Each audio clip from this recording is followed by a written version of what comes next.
L'activité dans la région Normandie et Hauts-de-France se porte plutôt bien. 2017 a été une bonne année.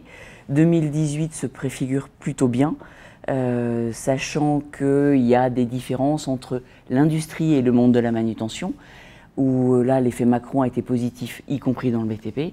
Et puis le BTP avec deux parties, le bâtiment qui va bien, le TP qui est un peu plus douloureux, particulièrement dans le département du 76 qui est en difficulté. Donc on a des choses disparates. Les grands travaux prévus, donc là c'est quand on est dans le monde purement BTP et TP, on a la chance de ne pas être très loin du Grand Paris.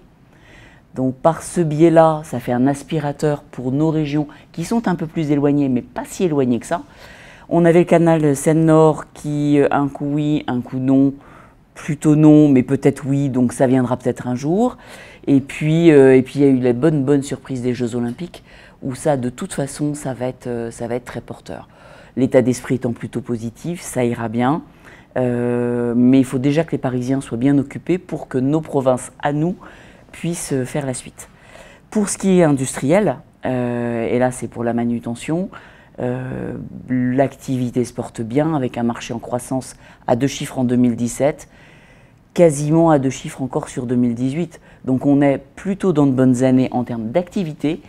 En termes de prix et de marge, les années 2009-2010 ont appris à tout l'ensemble des clients à apprendre à gérer fortement les coûts, et ils savent toujours bien les gérer. Donc l'activité va bien, les marges sont à revoir. Si j'avais une question à formuler aux collectivités locales, c'est une excellente réflexion. Je leur dirais qu'elles pensent à refaire leurs routes, qui seraient utiles ne serait-ce que pour nous usagers, puisque les routes sont dans un sale état, qu'elles trouvent des moyens de financement autres que par l'emprunt, et qu'elles n'oublient pas de faire travailler leurs entreprises locales plutôt que nos chers collègues des pays limitrophes qui sont absolument adorables mais qui ne sont pas en France.